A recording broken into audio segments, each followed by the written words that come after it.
అందరికీ నమస్కారం.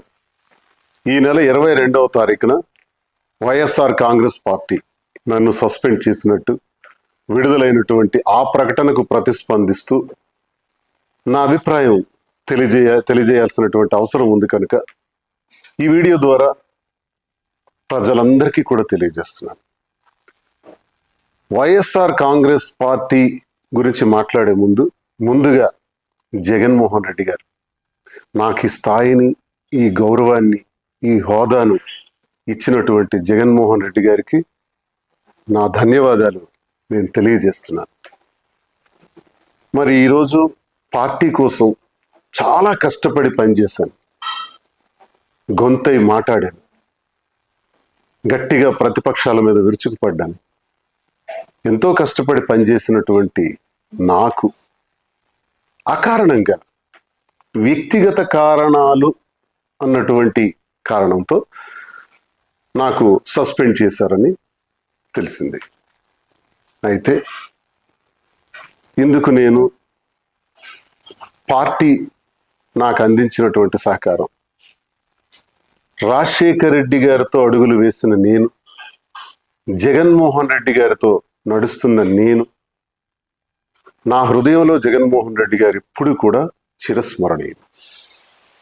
అయితే ఈ రాజకీయ క్రీడలో నేను బలయ్యానేమో అని నాకు అనిపిస్తుంది. అయితే నేటికి 25 సంవత్సరాలుగా ప్రజా జీవితంలో ఉన్నటువంటి నేను, ప్రజాసేవనే పరమావధిగా భావించిన నేను ఎప్పుడూ పార్టీకి ద్రోహం చేయలేదు, అవినీతి చేయలేదు, లంచాలు తీసుకోలేదు, అధికార దుర్వినియోగం చేయలేదు, భూ కబ్జాలు చేయలేదు. పార్టీ కోసం మాత్రమే అహర్నిశలు పనిచేశాను. ఈ జరిగినటువంటి పరిణామాన్ని నేను స్వీకరిస్తూ, సస్పెన్షన్ అంటే తాత్కాలిక విరామము. ఓకే, తాత్కాలిక విరామాన్ని ప్రకటించినప్పుడు నాకు ఒకటి గుర్తొస్తుంది. గురజాడ అప్పారావు గారు మాట చెప్పారు, విజయం కోసం విసుగుని వీడి విరామ మెరుగక పని చేయండోయ్.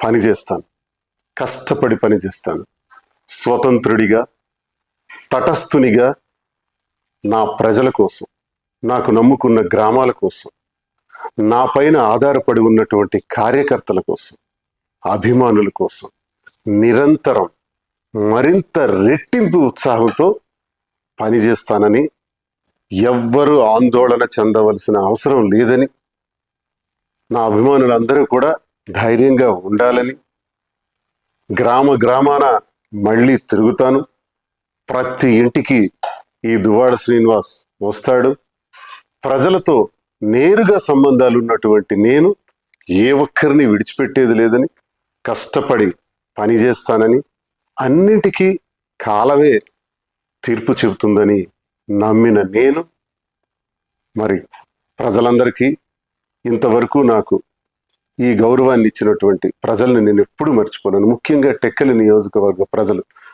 వారి పాదాలకు నా సాష్టాంగ ప్రణామాలు చేస్తూ, నా ఊపిరి ఉన్నంత వరకు మీ సేవలో నిమగ్నమై ఉంటానని, నా అవసరం ఎక్కడ ఉంటే అక్కడ నేను ప్రత్యక్షంగా ప్రతి ఒక్కరికి ఉపయోగపడేందుకు కృషి చేస్తానని తెలియజేస్తూ, మరి ఇంతవరకు అవకాశాన్ని ఇచ్చినటువంటి వైఎస్ఆర్ కాంగ్రెస్ పార్టీ అధినేత జగన్మోహన్ రెడ్డి గారికి నా హృదయపూర్వక నమస్కారం.